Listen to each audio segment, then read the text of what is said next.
Hello friends, আমি প্রিয়াঙ্কা। আমি চলে এসেছি আপনাদের সামনে আবারও একটা নতুন সুন্দর ঝকঝকে ব্লগ নিয়ে। আর নবমীর দুপুর থেকে আজকে আমি এই ব্লগটা শুরু করছি।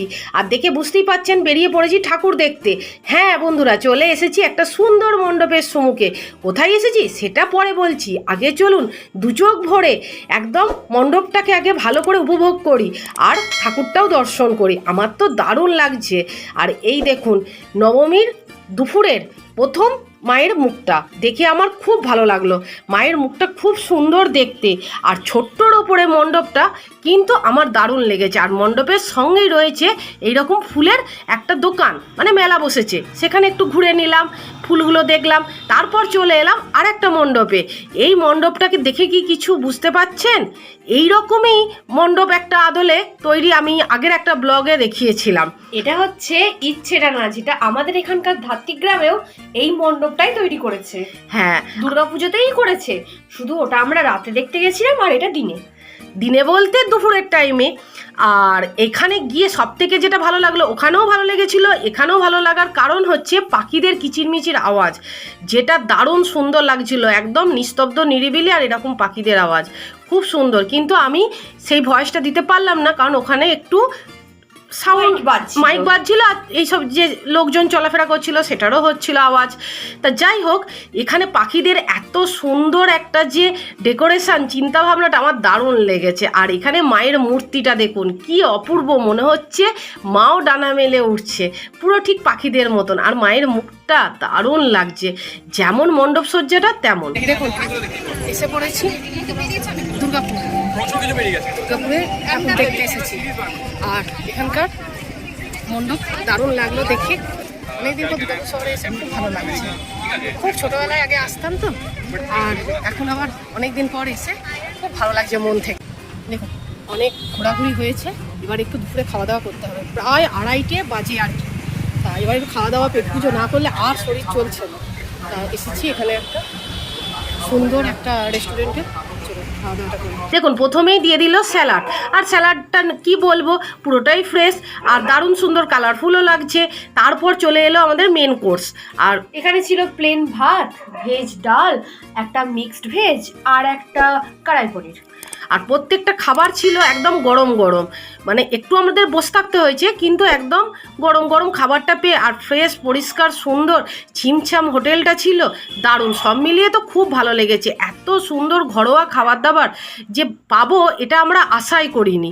দেখবেন আপনি যদি মন থেকে ঠাকুরের প্রতি যদি ভক্তি ভালোবাসা সেই জায়গাটা থাকে না, তাহলে আপনি পৃথিবীর যে প্রান্তেই যাবেন না কেন, সেখানে গিয়ে আপনার মনের মতন খাবার ঠিক পেয়ে যাবেন।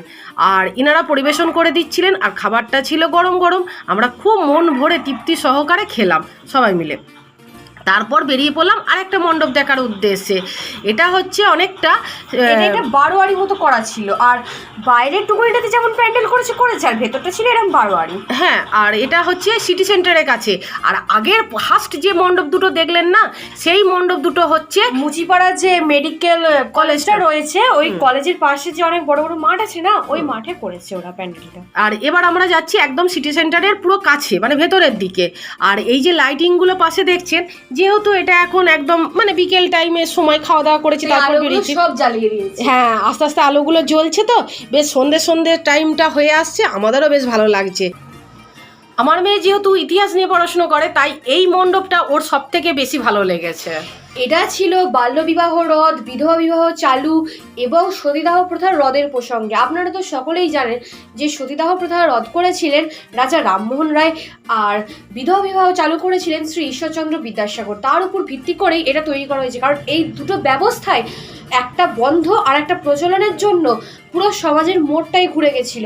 আর এখানে দুটো স্ট্যাচু করা রয়েছে, যে স্ট্যাচু দুটোর মূল বিষয় হচ্ছে যে শিশু বয়সে বিবাহটা অনুচিত, ওটা ঠিক নয়। এখানে যে দুটো ছোট ছোট পুতুল দেখছেন, এটা হচ্ছে শিশু বয়সী বিবাহ, যেটা উচিত নয়। আর যে বড় পুতুল দুটো দেখছেন, এটার মানে হচ্ছে একটা প্রাপ্ত বয়সী বিবাহ, যেটা একদম উচিত, কি তাই তো? হ্যাঁ, পরিণত বয়সে বিবাহ করলে সব দিক থেকে, সমাজের দিক থেকেও মঙ্গল, নিজেদের মানে ছেলে মেয়েদের তাদের দিক থেকেও মঙ্গল। আর ওই যে দেয়ালে দেখলেন যে লেখাগুলো আছে, ওগুলো হচ্ছে ওই সতীদাহ প্রথা, বিধবা বিবাহ নিয়ে লেখা। আর ভেতরে অ্যাম্বিয়েন্সটা ছিল জাস্ট ওয়াও। কল্পনা দত্ত, প্রীতিলতা ওয়াদ্দেদার, লীলা নাগ রায়, পণ্ডিতা রামাবাই, রানী রাসমণি, বীণা দাস, তারপরে আপনারা তো এদের নাম সকলেই প্রায় শুনেছেন বা মনীষীদেরও প্রচুর মনীষীদের এখানে ছবি দেওয়া ছিল, তাদের হচ্ছে জন্মসাল, তারপর হচ্ছে তাদের কি কি কাজ করেছেন সেগুলো। আর তার সঙ্গে মায়ের এই অপরূপ মূর্তিটা, যেমন ছিল মণ্ডপসজ্জাটা শিক্ষণীয়, তেমনি মায়ের এই মূর্তিটা, সব মিলিয়ে একদম অনবদ্য এই প্যান্ডেলটা। আর এখানকার দুর্গাপুরের প্রত্যেকটা প্যান্ডেলই এমনই করেছে যেগুলো আপনাকে ইতিহাসের শিক্ষাও দেবে, প্লাস বর্তমানের শিক্ষাও দেবে। আর এক একটা প্যান্ডেলের সাথে এক একটা মূর্তির যা অসাধারণ মিল, পুরো নজর কাড়ে। আর সব থেকে যেটা এখানে ভালো লাগলো, এত বছর পর আমি দুর্গাপুর গেছি। হ্যাঁ, আপনাদের বললাম যে দুর্গাপুর গেছি, সেটা আমার খুব ভালোবাসার শহর আর প্রাণের শহর। তাই এটা চিরসবুজ। দেখুন, এত গাছপালা, এত কর্মব্যস্ততা, এখানে মানুষজন সমস্ত চাকরিজীবী, তারপরেও যে এত সবুজের সমারোহ। দেখুন, চলে এলাম আর একটা মণ্ডপে। এটার মেন থিম ছিল জাগো নারী জাগো। মানে এখন যে পার্সপেক্টিভটা আমাদের সমাজের যে চলছে, তার উপর যে মেয়েদের কিন্তু চুপ করে থাকলে আর চলবে না, তার উপর ডিপেন্ড করেই এই প্যান্ডেলের থিমটা করা হয়েছিল, যেটা অসাধারণ ছিল একেবারে। ভেতরের অ্যাম্বিয়েন্সটাও যেমন ছিল, আর তেমনি শিক্ষণীয় ব্যাপারটাও তো ছিলই, সব মিলিয়ে অনবদ্য। আমার তো খুব ভালো লেগেছে। চলুন এবার আস্তে আস্তে ভেতরের দিকে প্রবেশ করি। দারুণ সুন্দর অ্যাম্বিয়েন্সটা, অসাধারণ। উপরে সিলিংয়ের লাইটিংটা আরও বেশি দারুণ লাগছে। আর এখানে যে স্ট্যাচুগুলো করা রয়েছে শোলা দিয়ে, সেগুলো তো আরো সুন্দর। যেমন এখানটা আগেকার দিনে বাড়িঘর তো যেমন আগেকার দিন বা একটা মধ্যবিত্ত বাড়ির থিম করেছে। এখানে একটা টেবিল ফ্যান রয়েছে দেখবেন, একটা আয়না রয়েছে, একটা চৌকি রয়েছে, একটা মায়ের একটা স্ট্যাচু করা রয়েছে, আর আয়নায় লেখা রয়েছে বাবু এলি। মানে একটা ক্যালেন্ডারও রাখা ছিল। মানে একটা মধ্যবিত্ত বাড়িতে যেমন অ্যাম্বিয়েন্সটা থাকে, সেটা হয়েছিল ভেতরের অ্যাম্বিয়েন্সটা। তারপর এরকম আলোকসজ্জা তো রয়েইছে। এটা পার করে যাচ্ছি মণ্ডপের ভেতরে, মানে হচ্ছে মায়ের দর্শন। তা এখানেও তাই, নারী শক্তির যেহেতু ব্যাপারটা, মেয়েরা যেভাবে আন্দোলনের ব্যাপারে রাস্তায় বেরোয়, নারী ছাড়া যে সমাজ চলবে না, নারী যে প্রধান, এই বিষয়ে এখানে ওরকম আর কি স্ট্যাচুগুলোর হাতে একটা করে প্ল্যাকেট ধরানো ছিল আর তুলে ধরা রয়েছে। ব্যাপারটা বেশ ভালো লেগেছে আমার সব মিলিয়ে। আর ওটার পাশাপাশি একটা ছোট মণ্ডপ করা ছিল, যেখানে মা দুর্গার মূর্তিটা ছিল, যেখানে পূজিত হচ্ছে, মা স্বয়ং পূজিত হচ্ছেন। আর এটা হয়েছিল গোপাল মাঠে। বলুন তো এটা কি হয়েছিল? হ্যাঁ, একদম ঠিক ধরেছেন, এটা হয়েছে বৃন্দাবনের প্রেম মন্দির, যেটা দারুণ দেখতে লাগছে। আর এটা দেখলে আপনার মনেই হবে না যে আপনি বৃন্দাবনে নেই। তা এখানে যেমন আমাদের রাধারানী আর শ্রীকৃষ্ণের লীলা, তারপর শ্রীকৃষ্ণ বাল্যকাল থেকে যতগুলো লীলা করেছেন, যেমন ওই গোবর্ধন পর্বত তোলা, আরও যত কালিয়নাগ দমন, সমস্ত লীলাগুলো সব এখানে তুলে ধরা হয়েছিল স্ট্যাচুর মধ্যে, ছোট ছোট করে, তাতে যাতে বাচ্চারাও বুঝতে পারে আর সেই জিনিসটাকে উপলব্ধি করতে পারে। প্রথমেই বললাম এখানে প্রত্যেকটা প্যান্ডেল ছিল খুব শিক্ষণীয়। আর এখানে ভেতরের অ্যাম্বিয়েন্সটা দেখুন, একদম নজর কাড়বে, আপনার মন ছুঁয়ে যাবে, মনে হবে পুরো বৃন্দাবনের মন্দিরে আপনি চলে এসেছেন। এত সুন্দর নিখুঁত কারুকার্য, শিল্পটা দারুণ। কিন্তু আবার একটা কারণেই মনে হবে না আপনি এখনো দুর্গাপুরে রয়েছেন, সেটা হচ্ছে এই ভিড়। নেক্সট লেভেলের ভিড় ছিল। আর উপরে সিলিং এর অ্যাম্বিয়েন্সটা দেখুন, যেমন সুন্দর। যে ছবিগুলো দেখছেন, এগুলো হচ্ছে মানে শ্রীকৃষ্ণের ঝুলন, রাসলীলা, দোলযাত্রা, এইসবের বিষয়ে ছোট ছোট ছবি করে রাখা ছিল, প্রেক্ষাপট করে রাখা আছে। দেখতে দারুণ লাগছে, আর ওপরটা দেখলে একদম মন জুড়িয়ে যাচ্ছে। আমার তো দারুণ লেগেছে। তার সঙ্গে মায়ের এই অপরূপ রূপটা, কি সুন্দর মুখটা দেখতে লাগছে দেখুন, জাস্ট অন্য লেভেল। যেমন মণ্ডপ সজ্জা তেমন প্রতিমা সজ্জা, নিয়ে কোনো কথা হবে না। আর এটা একটা বিশাল বড় মাঠের মধ্যে এই মণ্ডপটা হয়েছিল। আর এখানে এসে যেটা আমার সব থেকে মানে সাংঘাতিক একটা ব্যাপার, সেটা হলো আমার মেয়েকে আমি আর কন্ট্রোল করতে পারলাম না। মেয়ে একটা বেলুন কিনে তবে ছাড়লো। আর কিনেছে জানেন, একটা বড় তিমি মাছ বেলুন, যেটা আমার মানে মেলা থেকে গাড়ি পার্কিং অবধি যেতে প্রচন্ড পরিমাণে কষ্ট হয়েছিল। কারণ আপনারা তো জানেন দুর্গাপুরে গাড়ি পার্কিং একদিকে আর মণ্ডপ আর একদিকে। আর তারপর শুরু হয়েছে আবার এই বৃষ্টি। তা বাঙালিকে কোনো জায়গাতেই কোনো কিছু যে করবো যদি ভাবে, সেটা থামানো যাবে, রাখা যাবে না। যখন একবার বেরিয়ে যখন পড়েছি, তখন ঠাকুর দেখেই বাড়ি যাবো, সে জল কেন বন্যা হয়ে গেলেও। বুঝুন, দিয়ে সেই অবস্থাতে সৌরজিৎ আবার বেরিয়ে পড়লো, বললো চলো পরের মণ্ডপে যাই। হ্যাঁ ঠিক আছে চলো। তা পরের মণ্ডপে দেখুন জল দাঁড়িয়ে গেছে রাস্তার ধারে, বুঝতে পারছেন। আর তবুও গেছি, দেখতে দেখতে চলেও এলাম।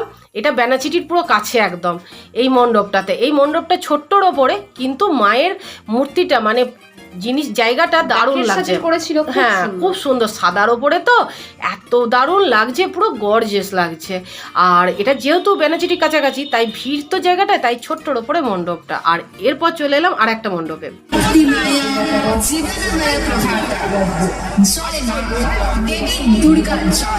আপনারা নিশ্চয়ই বুঝেই গেছেন এটা কি হয়েছে। হ্যাঁ একদম ঠিক ধরেছেন, এটা হয়েছে রাম মন্দির। আর এইগুলো যে দেখছেন পাহাড়গুলো, ওদিকে দেখুন রাবণ দাঁড়িয়ে রয়েছে, এদিকে রাম দাঁড়িয়ে রয়েছে, পুরো রিয়েলিস্টিক দেখতে লাগছিল।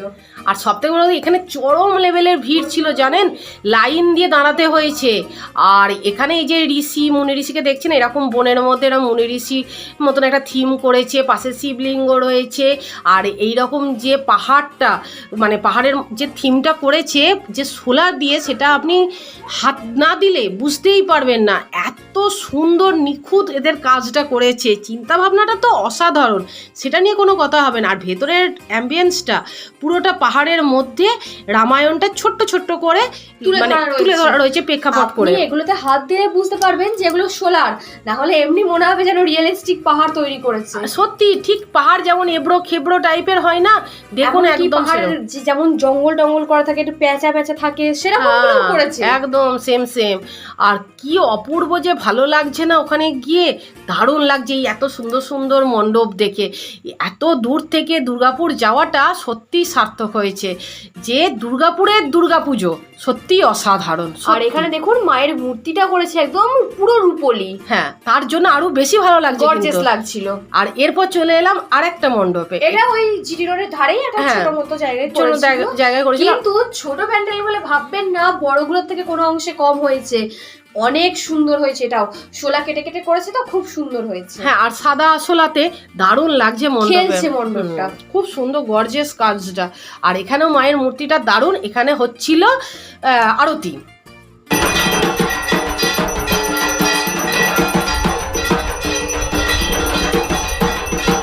তাহলে দেখুন আমার নবমীর সন্ধ্যায় পুজো দেখা কমপ্লিট হয়ে গেল দুর্গাপুরের। ভিডিওটা আপনাদের কেমন লাগলো? আশা করি ভালো লেগেছে। যদি কিছু ভালো লেগে থাকে তাহলে প্লিজ ছেড়ে যাওয়ার আগে আমার চ্যানেলটাকে সাবস্ক্রাইব করে দিয়ে আমার পাশে থাকবেন, একটা লাইক দেবেন আর কমেন্ট করে জানাবেন কেমন লাগলো।